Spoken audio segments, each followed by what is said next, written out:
Well, hey, everybody. Welcome to the session 0 of Clockwinders. Normally, it will be Jake's voice here, but as your resident producer, I'm going to talk to you about a couple things. That's a little...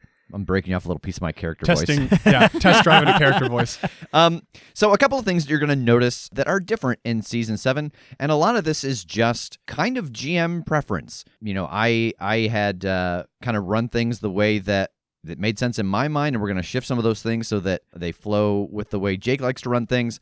And, you know, in future seasons, these things could shift again. We could go back. Who knows? The world is our oyster. So the little things that you're going to notice that are different is that announcements and stuff are actually going to happen before we get into all of us talking. Most likely, it's just going to be a person. We're going to try to make the episodes more evergreen in the sense that what happens in the episode is not reliant on the time and space in which we are recording them. So Jake is going to do the recap of the previous episode. It won't be clips of the previous episodes. And then we're also going to give just a little nod to the fact that we've hit the point where ads are going to happen. And for those of you who are on our Patreon feed, you're just going to get to hear us say that and then continue on. It'll be our little joke. Because there's just not a good way to do ads without frightening people, because not all ads throw music in. Yeah, it's either got to come out of nowhere or we have to tee it up. Yeah, so we're going to try teeing them up and see how we feel about that. And I think the other thing that you will notice that is different is we have been working with an artist to get a refresh on our logo. So you will most likely notice that on the album art. You will notice that on, what's that? A new website. That's right. Everything is new in the new year. I mean, not everything. New year, new us. Yeah, new year. Well, same us. Same us. New presentation art of us. New art. Same pants. Oh, I mean, that's good. New dance? Chair? New. Oh, do you want a new chair? Please. Yes. So that's kind of what you can expect once we get into the next episode. And before we kind of jump into this, I'm actually going to have Megan talk for a moment about a new safety tool that she brought to us and we all really liked, so we're going to utilize in this show. Yeah, so the safety tool is called the Luxton technique. It was originally written by P.H. Lee on a blog post. And essentially the idea is that they had been playing in indie TTRPG spaces and found themselves very uncomfortable with using an X card or Veil system. And it's a great essay. I absolutely recommend reading the whole thing. They go into, saying that the X card and Veil systems aren't bad, but they don't work for everyone. As somebody who was dealing with PTSD, they found that those systems, which, if you are unfamiliar, rely very much on a person saying, hey, I'm uncomfortable with this thing that came up.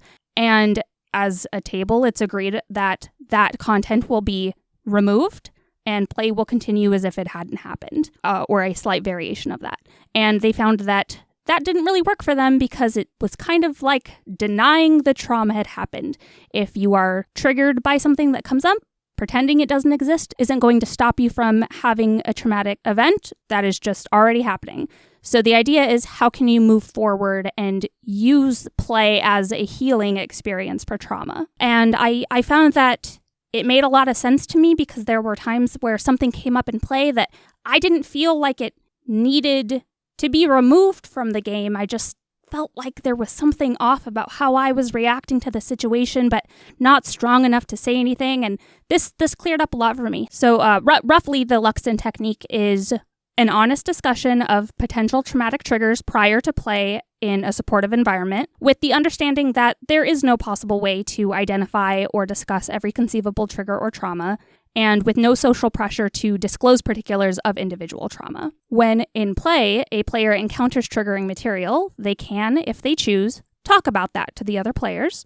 When they do this, the other players listen. As part of talking about it, and possibly the only thing that they need say, the player is given absolute fiat power over that material, expressed as a want or a need.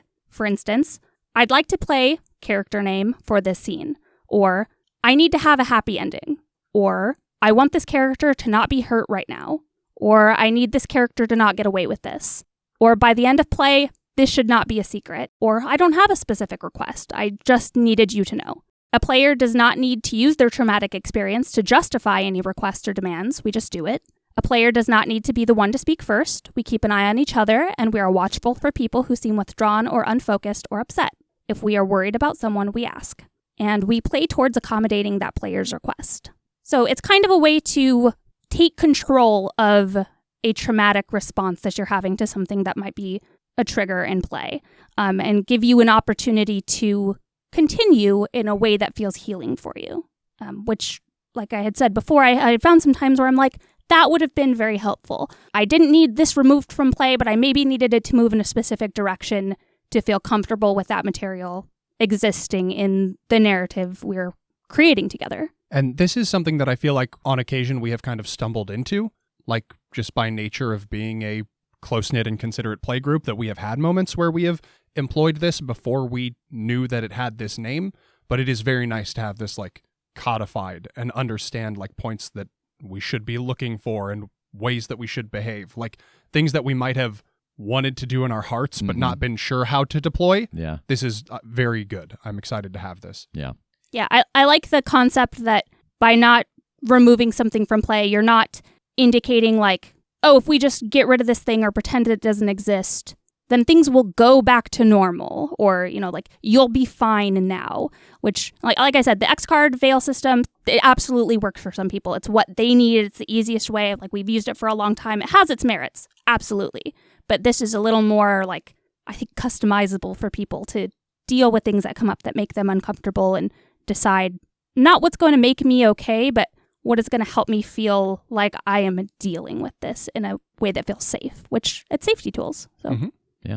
All right. So that is everything I have got on my list. Jake, what's your list look like? What's your list look like? All right. So, as Rev said, we are playing a game called The Clockwinders. The Clockwinders is a game based in the Fate system, which we have played a little bit of. We played Fate of Cthulhu. We have played games that kind of borrow things from Fate, like Cowboy World kind of borrowed some Fate elements, aspects, some Fate aspects, literally. We have really listened to all of the people over the years who've been like, hey, your logo is D20. Yeah. But you play D6 games, so we have heard you. Yeah, and so we've switched to Fate. We are playing, so we're going to play a game with dice that have plus and minus signs on them instead. I just bought some beautiful new dice from Gen Con this year, and I was really excited to start using them, and then we decided to play a Fate game, and I was like, well, they'll be really pretty sitting here. So, the Clockwinders is like part a game setting and part like actually an adventure path. We will be playing through a sort of preset course of events that, were you so inclined, like with any Pathfinder Adventure Path or D&D Adventure Path, you could read ahead and spoil the ending for yourself. I wouldn't recommend it, though, if you intend to listen to this. Or do, far be it from us to persuade you not to buy the module that we're using from Evil Hat. Okay, fair enough. Don't not buy it. Just know that if you read ahead, you're going to know where the story's going. And don't tell us if you know, because I guess it could be fun to read it and then see how we deal with it versus how you think we're going to deal with it. That's true. So read it and then immediately forget everything you just read. Yes. Yeah, or just buy it and, don't read it until later. That's fair. And, if you're interested in Fate or the Clockwinders, boy, you can find the links to both in the show notes. Yeah, support our sponsors. Love you, Evil Hat. Yes. Love you. This world and scenario was written and primarily designed by Jamal Brown, and then a lot of familiar Evil Hat names worked on it. Laura Turner worked in the development. A bunch of people whose names you would recognize who we have gotten the opportunity to collaborate with. They are excellent, and I'm very excited about this. The general concept of the Clockwinders is that the players live on a world called Kedvini, and Kedvini is tidally locked. It does not rotate like the Earth does. There is no day-night cycle. One side of the planet is always pointing towards the sun. One side of the planet is always pointing towards the dark. And so one side is always light. One side is always dark. This is possible due to a set of mechanisms that exist on the world that are so old nobody remembers where they came from or why they were originally created. But these mechanisms, called movement cores, maintain that lock of rotation. If the movement cores were not functioning, the planet would rotate again. There is an organization on this world called the Clockwinders, and the Clockwinders are the ones who are responsible for maintaining those devices. Currently, with the world locked, the dark side of the world is uninhabitable because it is inhospitable, dark, frozen. And the light side of the world is uninhabitable, inhospitable, because it is burning and blighted. And then there is a nice little habitable Goldilocks zone in the middle that is kind of twilighty, where every person lives, everything that is going to take place takes place here. If the world started rotating again, shit would burn and shit would freeze. So it is an important duty to keep the planet how it is so that the people in that little safe zone can survive within it. However, those devices are beginning to fail. And it has different effects in addition to the world very slowly starting to turn again. It is leaking an unknown substance called ether into the world, which is sort of like a magic adjacent, but like inherently dangerous and corrupting. It is allowing the Fae to come through to this world. Fae are like any number of non-human beings, elves, satyrs, ogres, etc.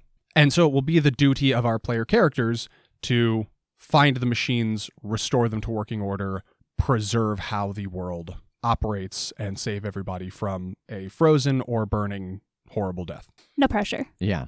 And this is kind of like the Clockwinders as a group has kind of shifted. Like at one point it was a prestigious thing, and then it kind of became a punishment. Correct. So we have talked at some length about like the timeline, and you know, like any good game system or storyline, like I think everything should leave gaps for us to fill, like so that we can be party to creating the world. The timeline of this game, though, seems condensed such that like we're just gonna have to assume that nobody writes anything down in this world. Like we're all gonna have to get real cool with the idea that people don't know a lot of shit and have forgotten a lot of shit in a period of time that seems outrageous to us. Like it's been like, 40 years ago this thing was true, and ever since then nobody fucking remembers where this place is. It's like surely somebody's alive that knew where that place was. So there is sort of like a gap in, I guess, how information is maintained or transferred or remembered in this world compared to ours. But yeah, originally the Clockwinders as an organization were sort of a position of like esteem, of importance. They were doing this very important thing. And then over time it got kind of to be like, people don't want to do this anymore. It was getting harder to even get people to do it. Like you said, it was like doled out as a criminal punishment for some people. Kind of became like the Night's Watch from Game of Thrones. And now it's gotten to a point where like nobody does it. Like the Clockwinders exist as an organization. There are still members and they still like hole up in their headquarters, but like nobody's been going out and doing these repairs for a while. And that's why things are falling into dire straits now, because this duty has become neglected. And like as the movement cores stopped being maintained, they started leaking ether because like they use it, right? Correct.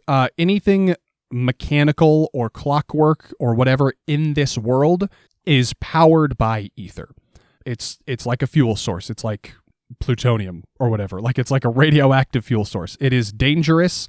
It is necessary to power stuff. That don't read into that. I'm not speaking of my opinions on nuclear power as an effective fuel source or anything. I'm just saying that if you ate plutonium, I do think you would die, and I think that's pretty supported by science. Yeah.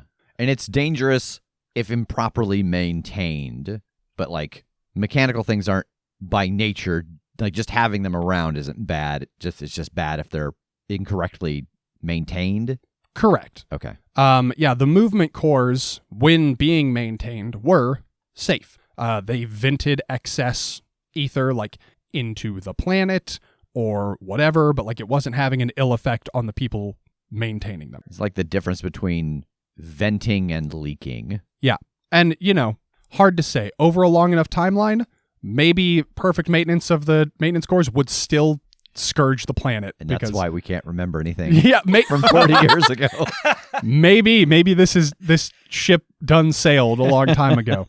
But there are people who are taking advantage of the ether leaks, and they are ether magicians. They are witches, wizards, warlocks, etc.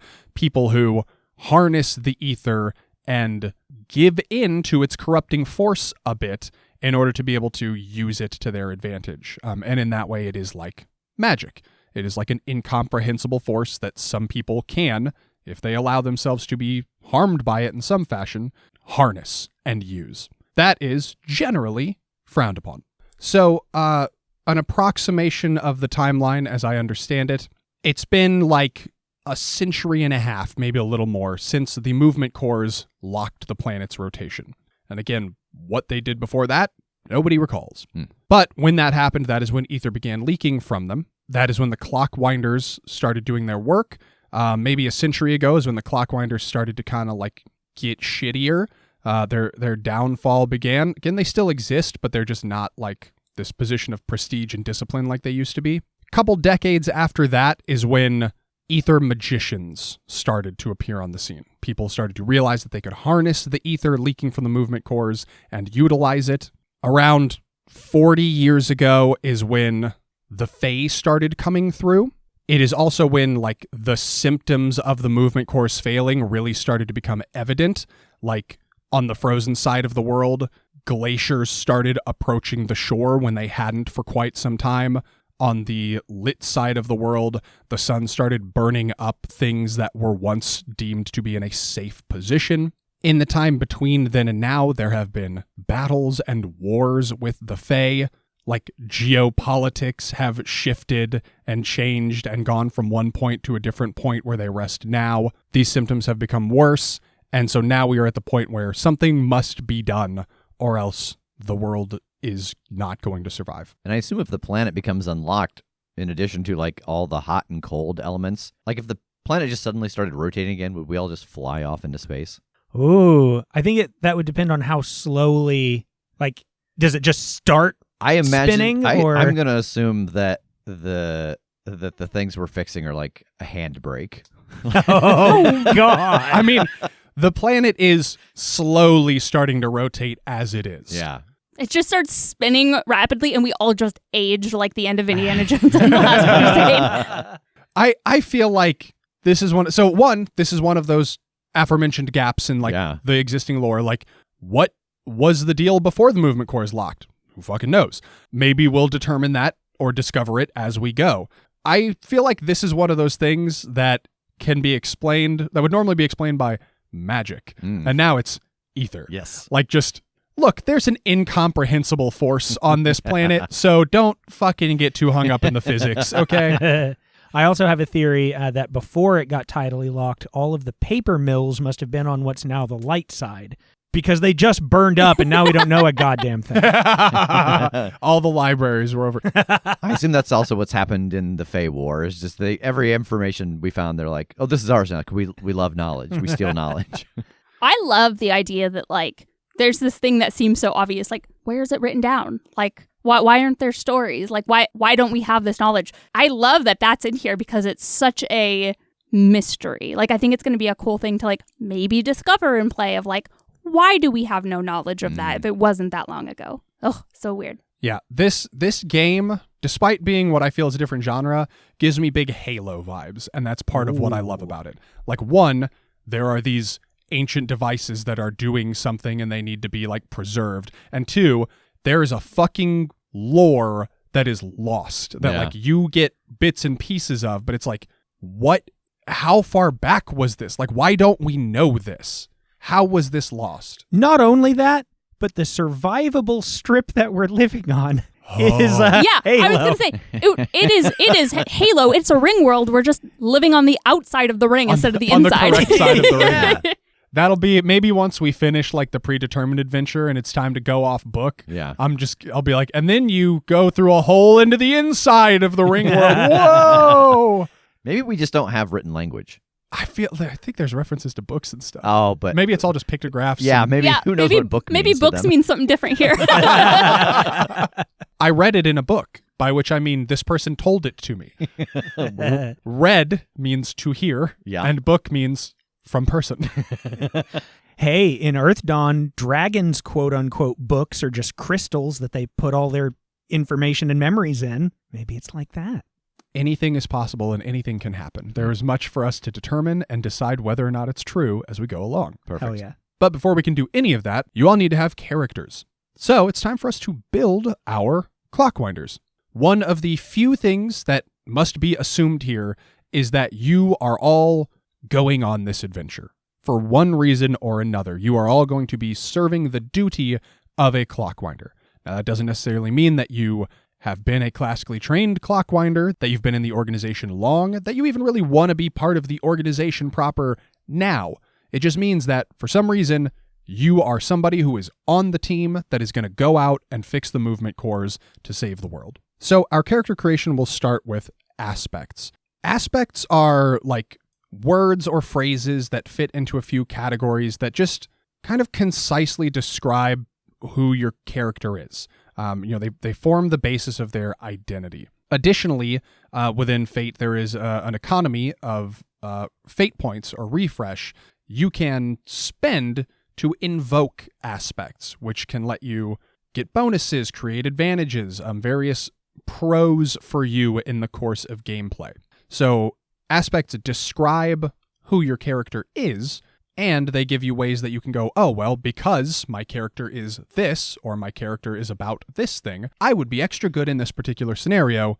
I'm going to utilize a mechanical benefit off of that. Before we get into what makes everybody who they are, I want to get just names and brief descriptions of people. We did hash a lot of this stuff out already off mic. Because we have not played a lot of Fate, we knew that this was going to be quite a delve and wouldn't have concisely turned into one episode. I believe we have spent 6 collective hours or something. That sounds right. At the table, not counting what we've done just on Discord in between. And invariably, some of this will still be wrong. So like we were once fledgling babies at Monster of the Week, we're kind of fledgling babies at Fate. Please pardon me. But anyway, let's get names and like brief descriptions of who you've got in mind for who your character is. Sure. I'm playing Maxine Hollis. Her pronouns are she, her. She is a slender young woman in like her early to mid 20s, about 5'7". She has blonde hair that like curls below her chin. I was thinking very like Snow White-esque in the hairstyle. Green eyes and freckles with a topaz necklace. She's dressed in gray fitted trousers that allow for easy movement with a dusty blue tailored bodice with this like intricate embroidery on it. Off-white, dramatically large lantern sleeves, brown gloves, calf-high boots, and she carries a set of delicate tools at her side and a lantern. I am playing Arkady Atwater, but he goes by Cade. His pronouns are he, him, and he is also in his early 20s. He has got brown hair. He is kind of scrawny, and he is essentially dressed like a steampunk mechanic. It is a pair of green pants, some high boots, a thick belt with overalls, and a blue tank top, and a bunch of tools attached. Scruffy beard, messy hair, and a pair of goggles resting on his head that have a bunch of different lenses and arms and stuff that can kind of go in and out to give better view. And then the other notable thing is that he has got a robot with him, who I will describe later. And I will be playing Einon Kerning. He uses he, him pronouns. He is kind of a wilderness guy. He's dressed nicely. It's all very functional. So he's tall, kind of well-built in the way that somebody's always working. You know, he's not like jacked or anything. He's just very svelte from always being out hunting, things like that. I imagine him with dark hair, kind of an admiral mustache. If you're picturing Tarzan's dad, that's correct. And don't make the mistake that I made of picturing Jane's dad the whole time until he sent me references for the artist. Yeah, so he's late 30s. He has very functional gear on, like just tall boots, kind of flowy shirt with, he usually wears kind of a dark red vest and carries a spring-loaded clockwork bow that he uses for hunting. He often also has, of course, one of the wide-brimmed hats that he pins up on one side. So the first aspect that everybody is going to codify is your high concept. Your high concept is just the broad description of your character. It covers like the essential who you are. It's how you would pitch your character if you were explaining them to a friend. So, Megan, what have you gone with for your high concept? My high concept is Clockwinder Legacy. I don't think this is a legacy character in the sense of like, oh, everyone in my family was a Clockwinder, but I think it was like I had a grandmother who was a Clockwinder, and after that position became less desirable, like by the time my parents were getting into the workforce, so to speak, they became like merchants. But I still held on to that idea that like being a Clockwinder was this sought after position, this really important thing to become. And so I think I kind of trained to go into the family business of being a merchant, and then I was like, no, I'm going to the city. I'm learning how to do this. Like I'm bringing it back. Yeah, and timeline-wise, a grandparent would be like one of the last actually active Clockwinders, like one of the last ones who went out and did repairs on the movement cores. It's been like an entire generation's worth of Clockwinders who haven't done jack shit as far as going out and servicing them is concerned. So when I first thought of this character, the pitch was like somebody who got 100% on the written portion of the test and then just bombed the practical. Like she has no real world experience, but she's like, I can do this job. I can be a Clockwinder in theory. Tass. For my high concept, I have gone with Adventuring Scholar. I imagine this guy as someone that is very interested, not so much in the ether aspect of magic, but certainly in the fae, in the peoples out there. So he likes to go out and travel to just learn about them, learn about, which ones are like just kind of dangerous by nature and which ones want to connect and like how all of that works. So he's going out to learn those bits of information, but there's a lot of travel, so he's got to be good at the adventuring half as well. Nice. And Rev? My high concept is kind of the opposite of Megan's. It is the mechanist. I understand machines. It's that simple. He is someone who can look at something and understand how it works. He has little to no training or understanding of what clockwinders do, but he make the machine go. Yeah, and like we've talked about, any machine, if it is powered, it is powered by ether. Yeah. So like there's a lot of like to Megan's character's point, like having lots of book knowledge and maybe being able to kind of practice on the mechanical, but nothing that can actually function because it doesn't have ether to it. Yeah. You, like, same thing, like anything that could be mechanical, fuck yeah, you're great at. And like it needs the ether for fuel, cool. What else ether do? I don't know. Yeah. It has to go. It has to have the glowy stick. Yes. I need gas for the car. What do you mean gas can also animate the dead? Oh, God. So the next aspect is your trouble. This is just something that makes your character's life more complicated. Could be a personal weakness, could be a family entanglement, some other obligation. Just something that, one, you'll have fun role-playing because you want to utilize it in how you play your character. Two, something that'll be fun for me to use against you.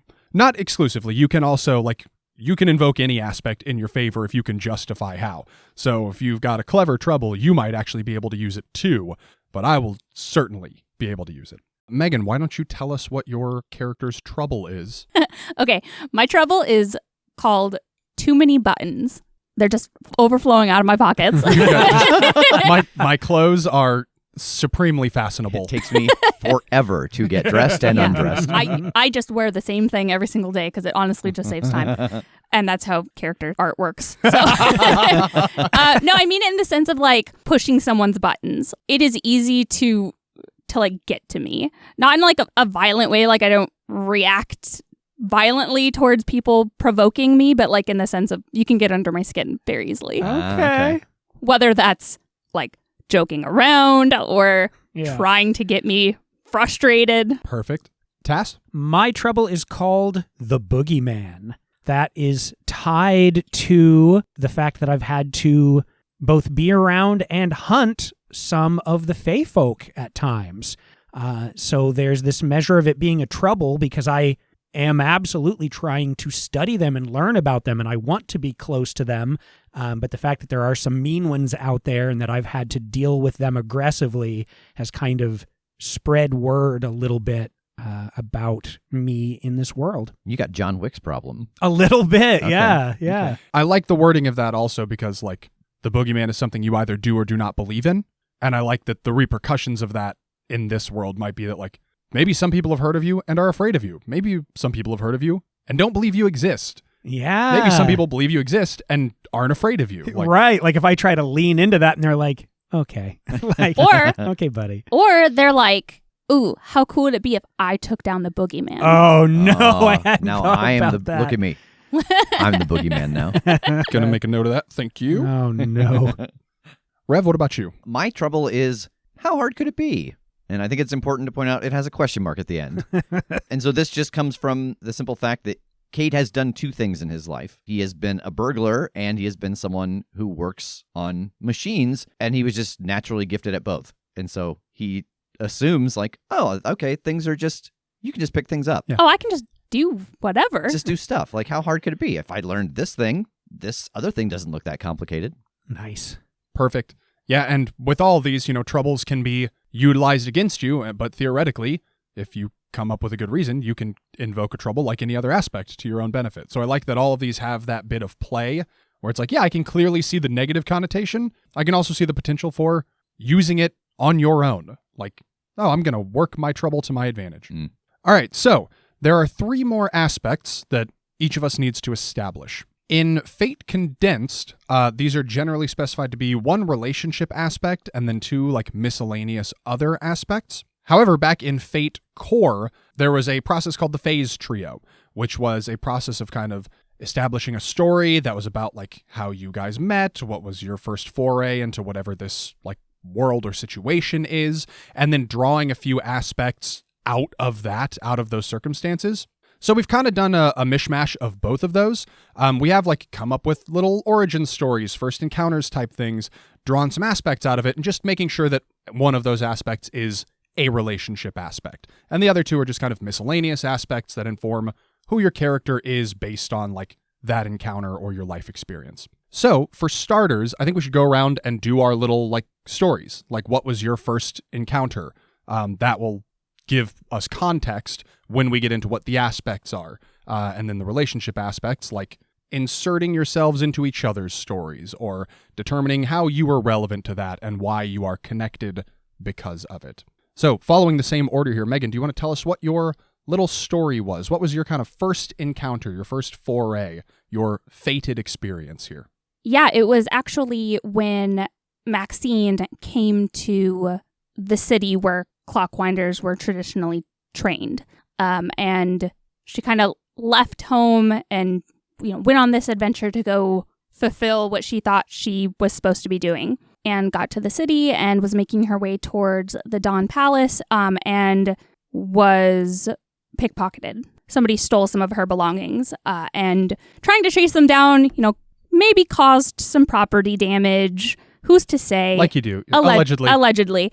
And the authorities were alerted to the situation, but I was actually the one that got reprimanded for like disturbing the peace instead of the person who, got away with some of my things. All right, perfect. Tass, what about you? So I think my interest in the Fae kind of started with this interaction where I was out hunting. I was actually out with a friend doing a little, just a kind of a hunting trip, looking for, game to bring back. And we came across a small Fae village, and they were having trouble with another creature from their world, like a goblin or a troll or something like that. And so I worked with them to hunt down this more evil one that was like hurting some of them and then also humans in the area. And in doing so, we were able to at least chase it off, but my friend got hurt, got very, very injured and almost died from it. And it was a very near thing where I had to try to get him back to civilization. So I think some of that even ties back to my boogeyman a little bit, where, some of the Fae folk were like, yay, thanks for the help. But then there are others out there that now I'm on the shit list. All right. And Rev? Yeah, so Cade's adventure was that he was essentially hired by someone to go out with them. They had found like a little collapsed place that they thought there could be some valuable stuff in, and he went down with this guy to try to help him break in and collect things, and a trap went off. Something fell on this guy, and so I went out to get help, and like who I found was like the equivalent of like a constable or something, and we got help, but also like arrested. All right. I love this running theme of like trying to do good and help and do right, and it like blowing up in your faces. Yeah. Nice. I hope that this Let that be a lesson to you. I hope that this is reflective of how this whole thing is going to go. I suppose mostly that just comes down to how you roll the dice. Okay, so with those stories in mind, now is an opportunity to establish relationship aspects, kind of insert yourself into each other's stories if you'd like to, but establish like how you are connected and what that means for you. And then to just pull some other miscellaneous aspects, 2 other things that are just kind of truths about your character. So who's got a good relationship aspect in mind? How does somebody link to somebody else based on their stories?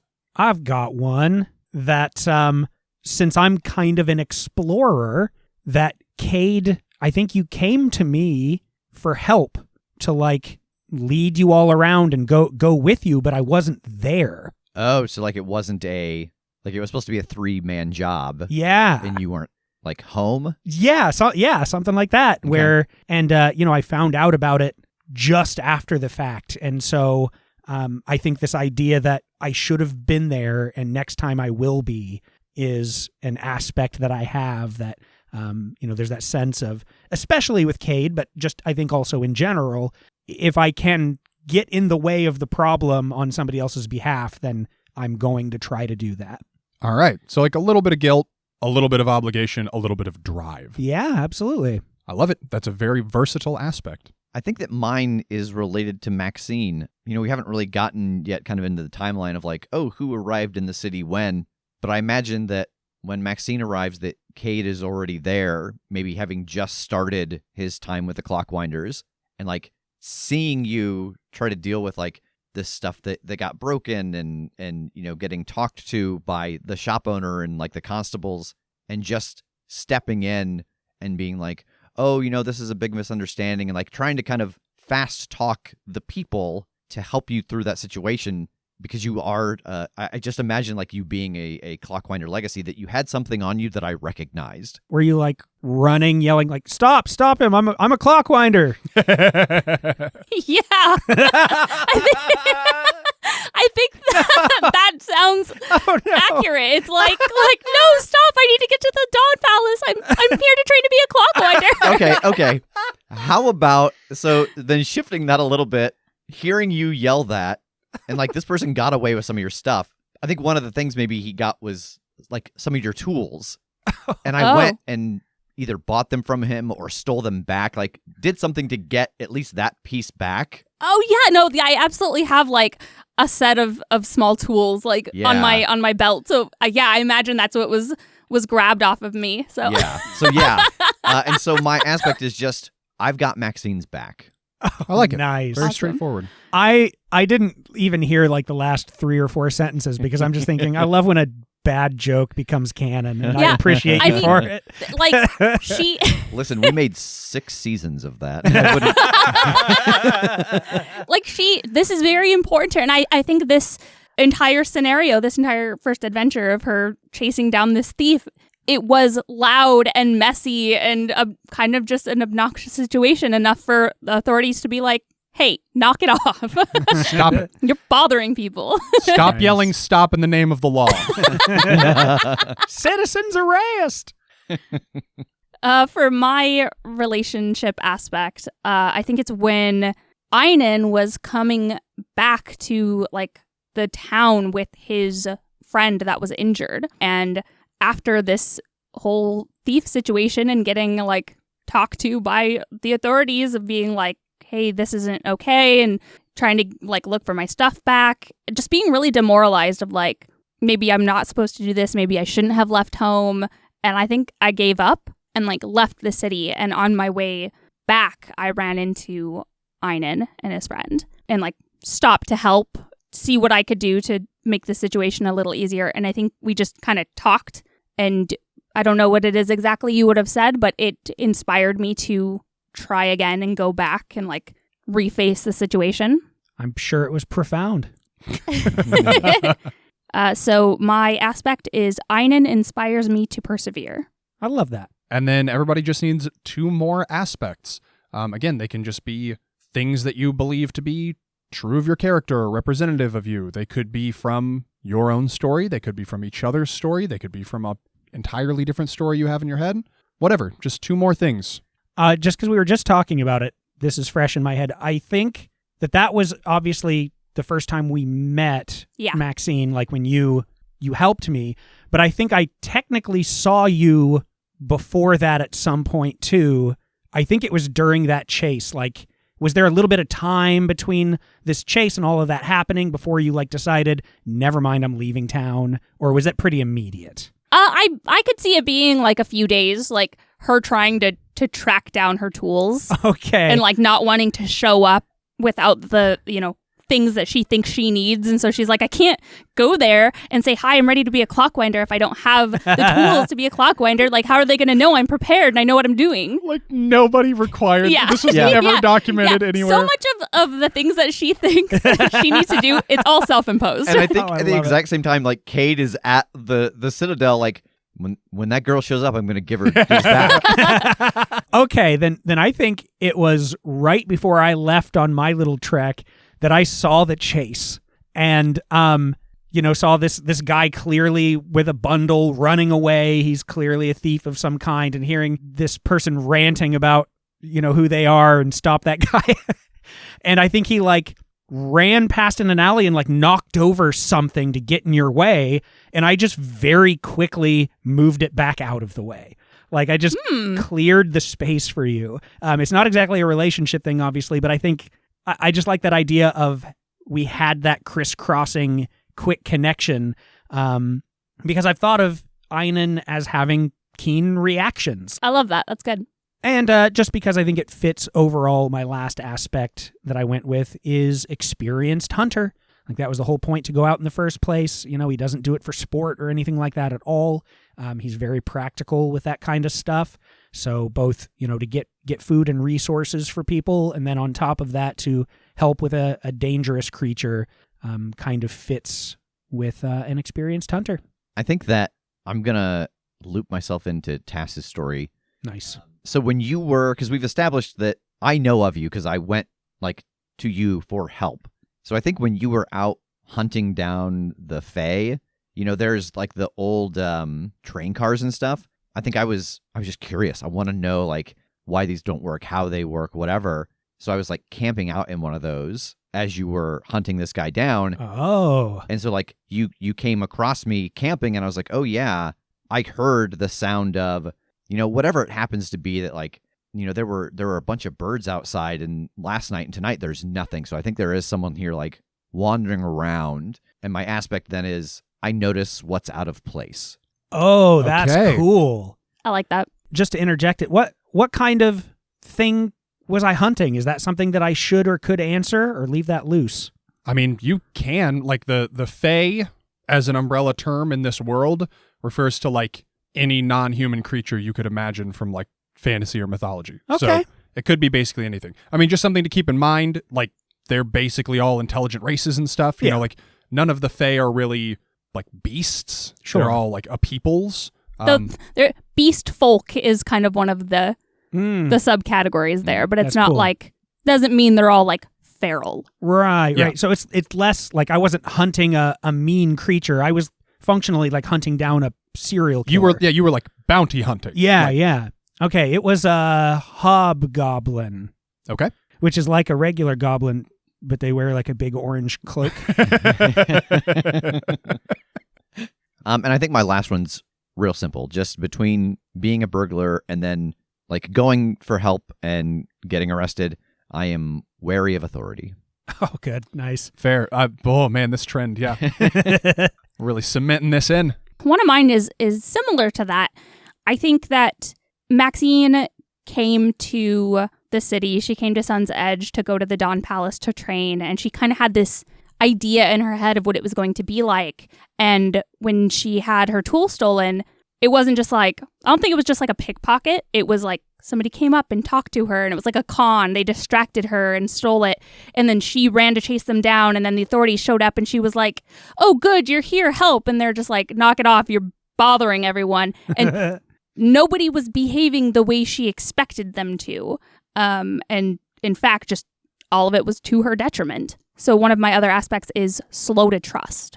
Oh. Okay, I like that. I feel like there's like a lot of potential from that description for it to be like naive or something. But I like that that's not it. Like that it's an informed aspect rather than like an inherent flaw or anything. Yeah. It's like, no. I've observed this and this is how I feel I need to behave. And my last one I'm tying into Rev's story. So you and your friend went to go check something out that you weren't supposed to. Yeah. And I think like you weren't supposed to because it was some old like Clockwinder gear. Oh, like an old... Like an outpost or a camp or something. Yeah. And I think I saw you. I don't imagine like I was from this area because, my parents were like merchants. So I think I traveled with them a lot. And so I was just happened to be in the same area, and I saw you going there, and I like kind of knew what that was supposed to be. And I told on you. I think I was like, those aren't Clockwinders. You're not supposed to be messing with that. And I went and I told somebody like, hey, somebody's messing with this stuff. So if I hadn't gone for help, someone was going to show up anyway. Yeah. So I think when you did it and you like got them out and left, like that was because they were coming to find you. And so my last aspect is leave it to the professionals. Like I have this idea of like people who know what they're doing are the ones that are supposed to be doing it. If only you'd had an experienced hunter with you at the time, I would have kept us hidden. Yeah. Gosh, do I know that was you? And do you know that I told on you? Or is this just like, we happened to have this encounter years before? But didn't actually know each other at the time and then didn't recognize each other later or anything like that. If I may express my preference. Yeah. Because I don't want us to start out with any sort of like kept secrets that might encourage hostilities or anything. Like, I feel like it would be better if you guys know and have either buried the hatchet or this was a laugh from the beginning. Because I feel like maybe at the time, I would not have found it funny. But I think that like now living in the Citadel and stuff, it's like, okay, that circumstance is funny. So I think, like I stuck around to make sure this got taken care of. So like, I don't know if I was like with the constable or whatever, but I was like there to be like, did you get him?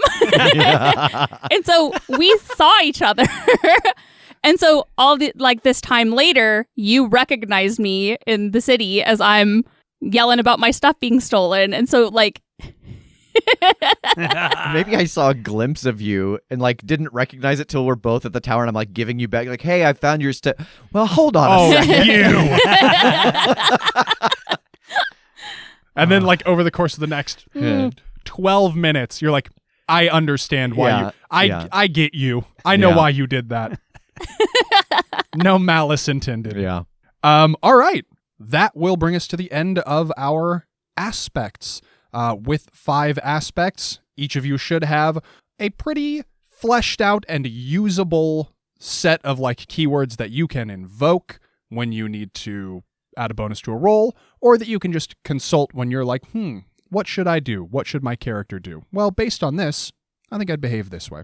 Keep in mind that 5 aspects is not like the maximum you can have. You know, aspects are sort of like a flowing resource isn't exactly the right word, nor is currency, but you can gain additional aspects through the course of play, narratively, through level ups, through like taking other particular skills or abilities that grant you additional aspects. But these 5 are what is generally determined to be like enough to flesh you out, but not so many that you are going to like lose track of them and lose track of things that are true about you. From here, we will move into skills. The Clockwinders uses a mechanic called skill modes, which is something that was introduced in the Fate System toolkit.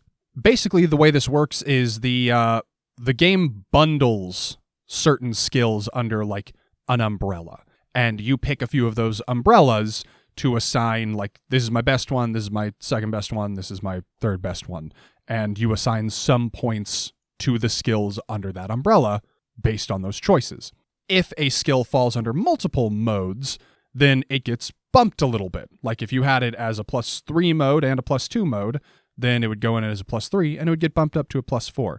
We spent a long time figuring this out and doing all this math off mic to make sure that this could be a clean presentation. Yes. And I don't know that I'm going to be able to explain it super well and concisely because I couldn't before, but I think we should just talk about what our skills are and what level each of them is at. What's Yeah. the final toto? Yeah. So let's talk about what skill modes you picked, what like level you assigned them at, and then what skills you have ended up with at what level because of that. You also get to do a little bit of customizing once you have selected your modes and all that math is shaken out. You have 7 more points to spend on your skills. 1 point will turn a trained skill into a focus skill. 2 points will turn a focus skill into a specialized skill. Again, that's a separate little breakdown between which mode the skill started in and what level it's at now. Rev, let's have you start on this one. All right, so my good mode is Ruffians. The skills included in that are Burglary, Fight, Provoke, Shoot, and Stealth. My fair mode is Clockwinder, which gives me Crafts, Investigate, Lore, Notice, and Will. And my last one is Ether Adept, which gives you Ether Use, Crafts, Investigate, Lore, and Will. So I've got a good chunk of doublings there. So my skills at the end are +5 Burglary, +4 Stealth, Will, Investigation, +3 Fight, Shoot, Provoke, Craft, and Lore, a +2 in Notice, and a +1 in Ether Use. Perfect. And then, yeah, anything that you don't have like a plus something in is just assumed to operate at a +0 if it ends up being called for. All right. Megan, what about you? I did Chroniclers for my good mode, which includes the skills Contacts, Investigate, Lore, Notice, and Rapport. For my fair mode, I did Merchants, which gives me Contacts, Deceive, Rapport, Resources, and Will. And for my average mode, I chose Ether Adepts, which has Ether Use Extra, Crafts, Investigate, Lore, and Will. So with everything added up, I have +5 to Lore and Investigate, +4 to Contacts, Rapport, and Will, +3 to Notice and Resources, +2 to Deceive, and +1 to Ether Use and Crafts. Perfect. For my good mode, I went with Explorer. The skills with that are Athletics, Fight, Lore, Notice, and Shoot. For my fair mode, I went with Chronicler, which has Contacts, Investigate, Lore, Notice, and Rapport. And my average mode, I went with Warden, which has Athletics, Fight, Notice, Physique, and Shoot. And with all math and points plugged in, that gives me a +5 with Notice and Shoot, a +4 with Lore, Athletics, and Fight, a +3 with Contacts, Rapport, and Physique, and a +2 with Investigate. I ended up with no +1s. So, an additional thing from this game, for those of you who have the Ether Use Extra as one of your skills, That's me and Rev, right? Yeah.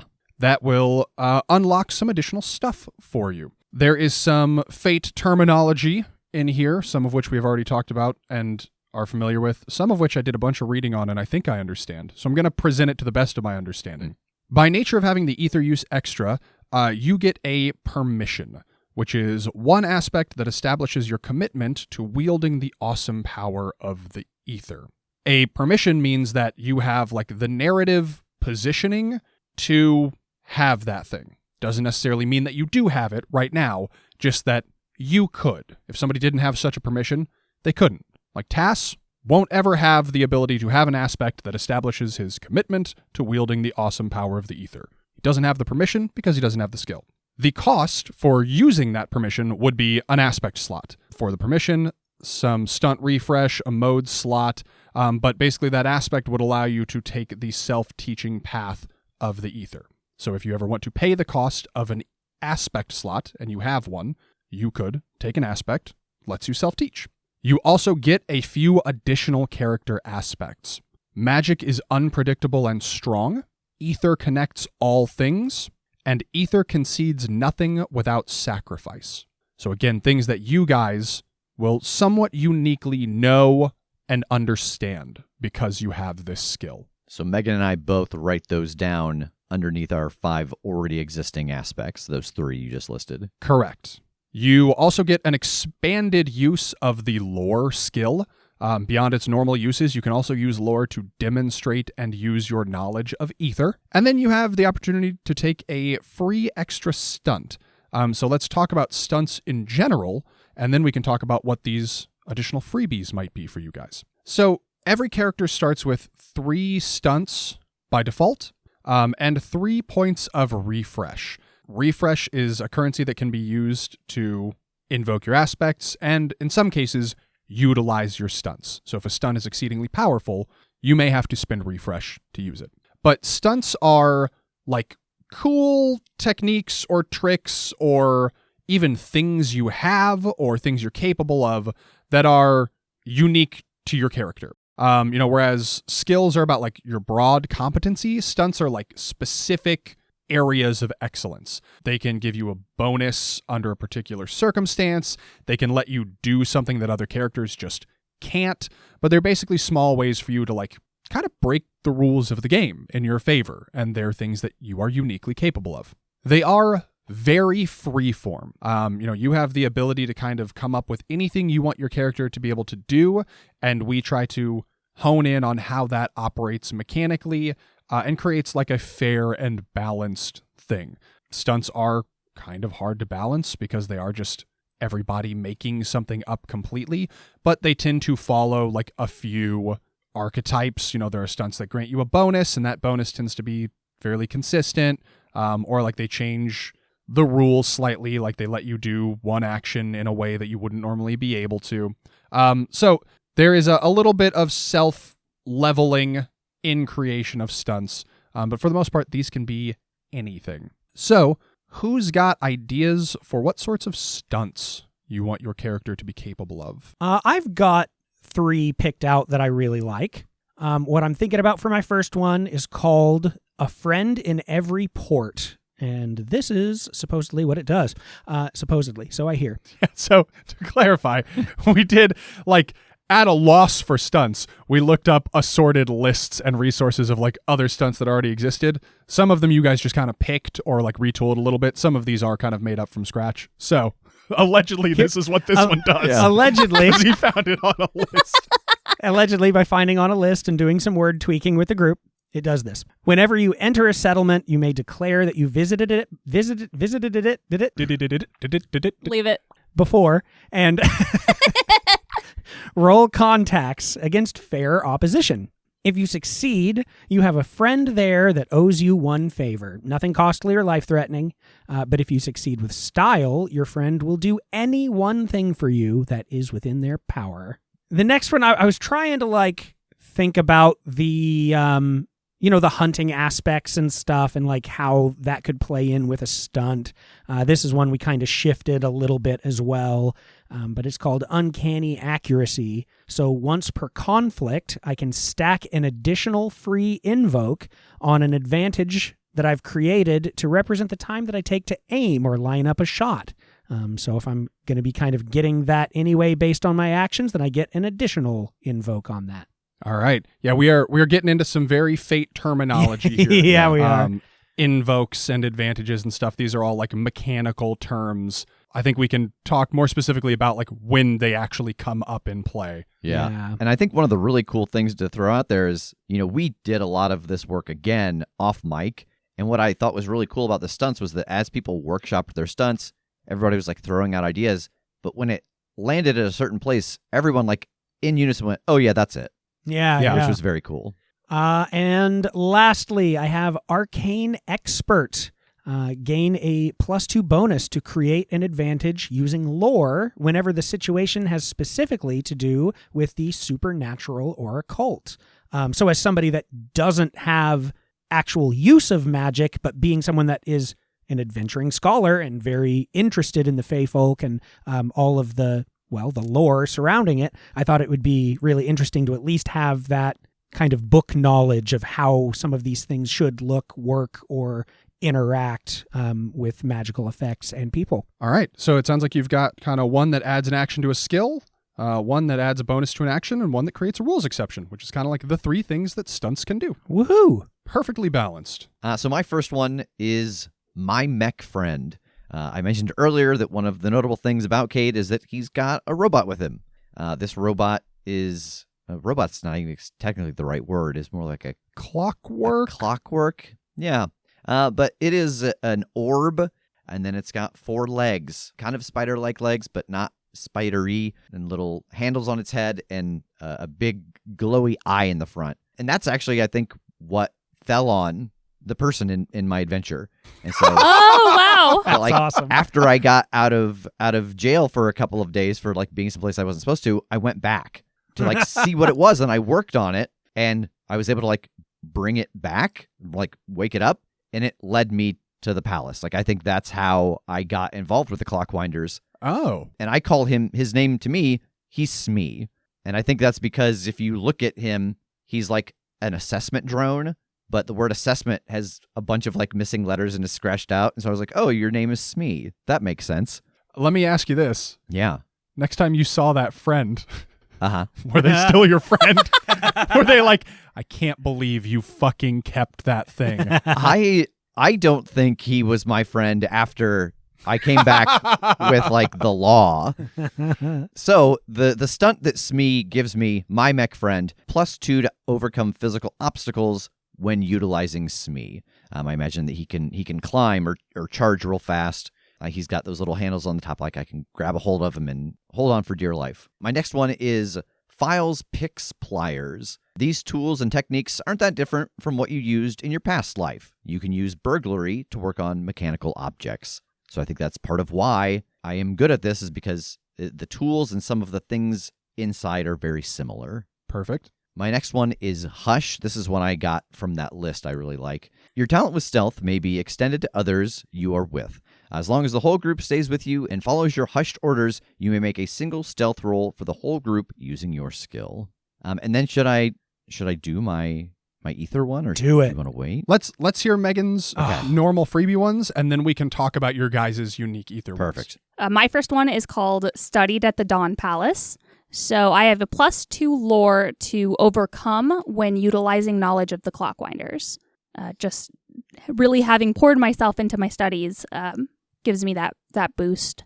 My next one is called Word Around Town. I get +2 to a contact roll to create an advantage to learn useful details around a town. And then I can spend a fate point to squeeze more information. So this idea kind of came from going somewhere and trying to like learn about the town. And it might be, I'm going to go talk to a bartender or a librarian, or see if they've got like some pamphlets about like what attractions are cool. Like what might this town have as far as resources for us? Yeah. And this was one we kind of like, it was partially off a list, and then we kind of balanced it some. Yeah, we retooled it quite a bit. Yeah. The idea of like spending the fate point to like later be able to kind of almost get exactly like a piece of information you need. Like, oh yeah, you can get some general stuff right when you show up, but if you want like more information out of that person before they should have had the chance to get any, and you need it relevant to something you've learned about now, like that's one of those things where it's like, this is quite powerful for a stunt. Yeah. This one's going to cost you. My third one is called Takes One to Know One. And this is one I grabbed off that list. As an accomplished liar, you're especially able to find out when someone else is lying as well. You may use deceive instead of empathy to defend against deceive actions. So I think this comes from Maxine's experience traveling with her parents as merchants. Like she's seen a lot of the ways that people haggle and, try and pass things off as being worth more than they are, or convincing somebody like, oh, well, I don't have that much on me. Would you take this instead? And being able to pick up on those tells. It feels harsh that it's as an experienced liar in reference to salespeople. But I don't necessarily disagree. Awesome. And then for Rev and Megan, going back to that free additional stunt. So by nature of having the ether use extra, you can also have another free stunt that informs your relationship with ether. Having that skill kind of implies that you have some way to manipulate or interact with ether already. And these stunts are examples of ways you might do that. So, which ones did you guys choose from this list? I took Webs of Ether, and as I read this aloud, I realize that it gives me a horrific question to ask you, Jake. Oh, no. Like an ether spider, you can spin webs of force from the ether. Is that a simile in the ether spiders are a thing? Or is it just being like do you see the question I'm asking you? Because the Fae are all sentient. Does that mean there's sentient spiders that like chat to us and spit out webs of magic? I plead the Fifth Amendment. Okay. There's a lot we don't know about this world. No, that, I guess you'd have to know. Yeah, like that is a thing. Okay. That an ether spider is a thing that exists. Okay. The rest of the stunt, once per scene, you can place an aspect representing a web of ether force, such as caught in a web, with one free invoke on someone else. And I think that just flavor-wise, Cade thinks that Smee is doing this. He thinks he's like calling out a Pokemon move.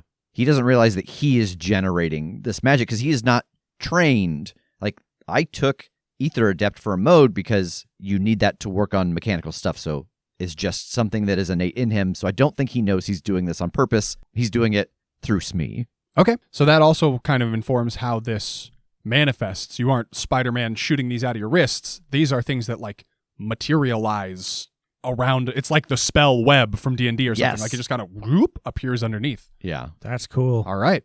Yeah, and also, like, people that utilize ether as magics in this world are kind of, like, seen as corrupt anyway. So I think that kind of goes along with the one I took, which is Earth Invocation. You gather the ether about yourself, illuminating your aura and making yourself stronger, faster for a time. But this comes at a cost of physical exhaustion or hunger. You mark a fleeting condition to gain +4 to a physical action. Whoa. So I think it's just drawing in this energy. I think it is very much like not really a voluntary action. It is something that happens in a situation where Maxine doesn't feel like she has control. And like, I don't have anything physical as skills, so it's not really her strong suit. A fight or flight thing that it just happens when you need it. Yep. You think it's like good coincidence or... Yeah, I don't even know if it's one of those, like, she didn't realize that it happened, you know? All right. I love these picks, and I love the idea that you guys aren't, like, totally aware of the stakes of them. Because, again, as you guys do know, magic is unpredictable and strong, ether connects all things, and ether concedes nothing without sacrifice. And then you do have the freedom to spend your refresh 1 for 1 to gain additional stunts. So you could instead start with like 2 refresh and have an extra stunt. Does anybody want to do that? Stunts are another thing that you can acquire throughout the course of play. So just because you don't have one right now doesn't mean you never can. And what does refresh do again? So refresh is a currency. How much like refresh you have on your character sheet is the minimum you'll have at the top of each session. Hence the name, like it refreshes at the top of each session. And you can spend it to do a handful of things. Again, you can spend it to have an additional stunt. It is what you spend to invoke aspects. It is what you spend to resist compels. It's got a few different functions. But if you spend one on a new stunt, your pool drops. Like it's not just like you spent one and you're going to have it back come the next session of play. You have spent down your minimum you start with. You know, you will always start with 2 instead of 3 if you've spent one for an additional stunt. No, I don't think I'm going to do that. Yeah, same. No, I'm keeping all 3. Okay. It was very difficult to make that decision because initially I started out with 14 stunts that I definitely wanted. I narrowed it down to 7 that I couldn't live without, and then kicking and screaming, you all made me pick 3. I almost went with it, but I'm like, no, I want to hang on to the refresh. So you could pick 6, but then you just could never utilize any of them? Is that how that works? You could never utilize your aspects. Oh, Yeah. fair. Well, can't you spend fate points to do that? That's what refresh is. But they're the same. you can get additional fate points, can't you? That's true. Yes, you can like earn refresh Yeah. and fate points throughout the course of play. By, So you could just have no refresh, but just work really, really hard to earn fate points. Yeah, you just have to do like super dope shit that makes me want to go, that was cool, take a fate point. Yeah. Well, I mean, I'm already going to be doing that, so I might as well. Your skill ratings also inform your stress tracks. So everybody's got a mental stress track and a physical stress track, which are kind of how we take damage in this game. Everybody starts with 2 boxes in each, a 1 stress box and a 2 stress box, but your physique and will can actually increase those. So if anybody has a physique skill that is a +1 or a +2, you can add an additional physical stress box. A +3 or higher, you can add 2 additional physical stress boxes. And the same for will for your mental stress. If you have a +1 or +2 in will, you can add 1 additional mental stress box. If you have a 3 or higher, you can add 2. Okay, so I'm going to end up with 4 mental stress boxes and 2 physical stress boxes. I am the same. I am flipped. I'm opposite on that. I'll have 2 in mental, and with my physique, I am brought up to a 4 for physical. All right. That brings us to the end of character creation. Woo! We have Einon Kerning, the adventuring scholar and boogeyman to the Fae. We have Arkady Cade Atwater, the observant and confident mechanist. And we have Maxine Hollis next to carry on and, dare I say, build upon the legacy of the Clockwinders. Join us next week as we watch them embark on their quest to save the planet.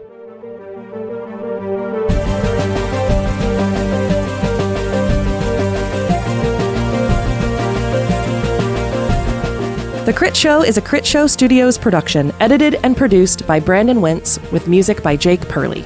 You can find more information about us at thecritshowpodcast.com. To keep up to date with upcoming live shows, contests, and other special events, follow us at The Crit Show on Facebook, Instagram, and Twitter.